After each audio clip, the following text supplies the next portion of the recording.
So Tom Parker Bowles is driving around with Princess Diana's private letters in his car trunk, and the excuse he gave for having them is honestly more confusing than the discovery itself. Like, if you're going to get caught with some of the most sensitive documents in modern royal history, you'd think you'd have a better story ready. But no, when King Charles lifted that trunk lid at the palace and found folders marked Diana Confidential, the explanation that followed was basically, someone gave them to me for a book project. The man is a food writer. He reviews restaurants, he writes about cheese and roast chicken, and we're supposed to believe that confidential government files and Diana's personal handwritten letters just happened to land in his lap as research material. That's where it gets weird. Before we get into all of that, if you love unpacking royal drama and the stories that don't make the official press releases, hit that subscribe button and join us here at Crown Watch. We break down everything the palace wishes you'd forget. Okay, back to the mess. So let's set the scene properly, because the context makes this whole thing even stranger. This wasn't some random Tuesday. This was the night of a grand banquet at Buckingham Palace. We're talking golden lights, chandeliers, world leaders, ambassadors, celebrities, the kind of event where every fork placement is planned and every smile is rehearsed. Charles had finally become king after waiting longer than any heir in history. And this banquet was supposed to be his moment to show strength, to show that the monarchy was steady under his reign. William and Catherine arrived, looking immaculate, she in this deep emerald gown that caught every camera flash. Charles and Camila walked in hand, her silver gown shimmering, the crowd cheering politely. And then Tom Parker Bowles pulled up in his sleek black car, sharp suit, carefully combed hair, just another name on the guest list. Except to William, he was never just another name. He was the living reminder that Camila's family had woven itself into the fabric of the monarchy, and you could see it in William's jaw the moment Tom stepped out of that car. Tight, controlled, watching. The dinner itself went through the motions, string orchestra playing softly, endless table covered in white cloth and crystal glasses, toasts about unity and history and the bond between nations. Tom sat only a few seats away from Charles, laughing easily, chatting with ministers about food and restaurants and life outside palace walls. Some guests found him charming. William didn't. To William, that laughter felt out of place, like a sound that didn't belong in the royal hall. And Harry wasn't even there to witness any of it. Across the ocean, he'd chosen a different life, one far from palace dinners and forced smiles. His empty chair was its own kind of statement, so the night carried this undercurrent of tension that the cameras couldn't quite capture, polite on the surface, boiling underneath. When the banquet ended and guests began filtering out into the London night, Charles excused himself, told Camila he needed air. He walked through the palace corridors, footsteps echoing against marble, and stepped outside into the crisp courtyard. Guards stood at their posts, silent and watchful. The line of black cars gleamed under the lanterns, and that's when he noticed Tom's car. The trunk wasn't fully shut, just a small gap, almost invisible, but enough to draw attention. At the palace, where security is tighter than anywhere else in Britain, nothing is ever left unsealed. Every vehicle gets checked. So why was Tom's trunk open? Charles frowned. He glanced around. No one was watching. He stepped closer, hesitated for just a moment, then lifted the trunk lid. Inside, hidden beneath a dark cloth, were stacks of documents and sealed envelopes tied with red string. Old, worn, marked with stamps from government offices, and sitting right on top, almost like it had been placed there to be seen, was a single folder with bold letters across it. Diana Confidential. Charles staggered back. His face went pale. His breath caught. He didn't even have time to process what he was looking at before a voice cut through the silence behind him. William, Father, what are you doing?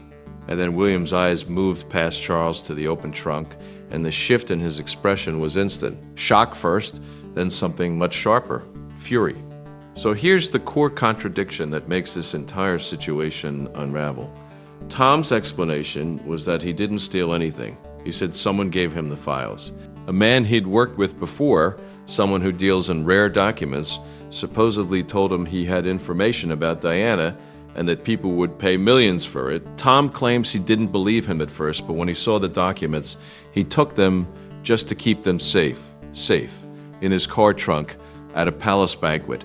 where anyone could have found them. That's not safekeeping. That's not even good hiding. That's carrying around explosive material in the one place where discovery would cause maximum damage. If you genuinely wanted to protect Diana's legacy and keep these documents out of the wrong hands, why would you bring them to Buckingham Palace? Why wouldn't you lock them in a safe? Why wouldn't you immediately notify Charles or palace security? The logic completely falls apart the moment you apply any pressure to it. And William applied pressure. He pointed at the trunk, voice shaking with rage, and told Tom to explain why his mother's personal letters, government reports, and secret files were sitting in Camila's son's car. "Don't lie to me," he said. "These are private files about my mother. Where did you get them?" Tom's response was that he was told they were for a book project. A book project. William's disbelief was palpable. "You expect us to believe this? That Diana's personal letters were handed to you for a cookbook?" That line alone tells you everything about how absurd this moment was. Tom is a food critic. His entire professional identity is built around restaurants and recipes. The idea that someone approached him with classified royal documents for a literary project doesn't just stretch credibility, it completely ignores how any of this works. Sensitive documents don't just float around the rare manuscript market waiting for food writers to scoop them up. If someone actually had Diana's confidential letters, they'd go to the press, they'd go to a publisher with a track record and royal biographies, they'd go to someone who could pay the millions Tom mentioned. They wouldn't hand them to the Queen Consort's son and say, "Here, use these for your next book about pasta." Charles tried to mediate, but you could tell he was torn in two. On one side, his son, the future king, voice filled with rightful anger. On the other, his wife Camila, the woman he'd fought so hard to protect, and her son, now tied to a secret that could bring ruin to the crown. When Charles pulled out a single envelope and opened it with trembling hands, he found a letter written in Diana's handwriting. Familiar, elegant, unmistakable. These weren't just records, these were fragments of Diana's private thoughts from her darkest days. His hand shook, he could barely continue reading. And William watched all of this, his fury building with every second. His father hesitated. "This ends now," William said. "Either we confront him tonight or I will. But one thing is clear, Father. If you protect him again, you will lose me. That's not a threat made lightly. That's the heir to the throne drawing a line in the marble and telling the king exactly what the cost of loyalty to Camila's family would be." The timeline here matters because it shows how fast this escalated from private discovery to public explosion. That confrontation in the courtyard happened late at night after the banquet. By dawn, the news had reached Camila, a single message whispered through the halls. "The trunk has been opened." She sat up in bed, silk sheets falling around her, and immediately knew what it meant. Her aide confirmed it. William knew. He'd seen the letters, and her son Tom was the one who'd been caught with them. Camila's reaction was pure panic. She clutched the edge of the bed, rings digging into her skin, and whispered, "Diana's letters in Tom's car." This was her greatest nightmare coming true. Diana's shadow, the ghost that had haunted her entire relationship with Charles, had risen again in the most dangerous way possible. And William, the boy who had once glared at her with silent hatred, now had proof to fuel his anger. She rushed through the palace corridors, slippers brushing against stone, every portrait on the wall seeming to watch her with judgmental eyes. When she reached the courtyard and saw Charles standing by the car looking years older, gray with despair, and Tom lingering nearby, silent and ashamed, she fell apart. "You fool," she told her son. "Do you know what you've done? You've destroyed everything. You've ripped open wounds that never healed. You've given William the weapon he has always wanted." Tom tried to explain again that he hadn't stolen the documents, that he was keeping them safe, and Camila's response cut through all of it. "Safe? You call this safe? Locked in a car trunk, waiting to be discovered. Safe from whom, Tom? From William? From the king? From me?" And honestly, that's the question that still doesn't have a satisfying answer. Safe from whom? If the goal was to protect these documents from being exploited, bringing them onto palace grounds was the single worst decision possible. If the goal was to eventually reveal them, then hiding them in a trunk doesn't make sense either. If the goal was to sell them, the timing and location are bizarre. None of the possible explanations line up with the actions. That's what makes this feel less like an accident and more like something that was waiting to be found. Camila collapsed onto a stone bench, sobs tearing through her chest, her body shaking. She turned to Charles, voice raw and desperate. "He will hate me forever, Charles. He always hated me. But now he has a reason. He'll tell the world I destroyed his mother. He'll turn the people against me. The crown will slip from my head before it's even secure." And then she said the words that reportedly chilled Charles to the bone. "Diana has won. Even in death, she has won." That's the line that tells you where Camilla's head was at. This wasn't about the documents anymore. This was about a decades-long competition she felt she could never win, a ghost she could never outrun, and the realization that her son's actions had just handed that ghost the victory she'd always feared. Meanwhile, William wasn't done. He'd left the courtyard, but the storm inside him was still raging. He told his father, "Tomorrow I will tell Catherine everything, and if Camila doesn't know yet, she will. You cannot bury this, father. You cannot protect him, not this time." And then, in what became the turning point of the entire crisis, William decided to go public. For 2 days, the palace tried to contain it. Reporters crowded every corner, microphones raised, questions cutting through the air. Is Prince William fighting with the king? Did Camila's son really take Diana's private letters? Has the monarchy fallen into another scandal? The palace issued no statement. Silence was meant to protect them, but silence became the loudest answer of all. And then William stepped out of Kensington Palace with Catherine at his side, and he broke the wall. Normally, William waves politely, says a few careful words, retreats. Not this time. His eyes were cold, his shoulders stiff, his jaw locked in fury. He raised his hand for silence, and shockingly, the press obeyed. His voice was steady but carried fire. "I will not speak long, but I will speak the truth. My mother's memory deserves it." The reporters leaned forward. "Recently, I discovered personal belongings of my late mother, Princess Diana, hidden in a place they should never have been." These were her private letters, her private fears, her private heart. They were not respected. They were not safe. Gasps rippled through the crowd. Catherine lowered her eyes, hands tightly clasped. William continued, voice sharpening. "I will not go into details today, but I want the world to know this. My mother's dignity will not be silenced, not by this palace, not by anyone." And then he turned away, refusing to say more. Catherine placed her hand on his arm, guiding him back inside. The damage was done. Within an hour, every news station in Britain and then across the world flashed with headlines. Prince William breaks silence on Diana letters. Inside Buckingham Palace, chaos exploded.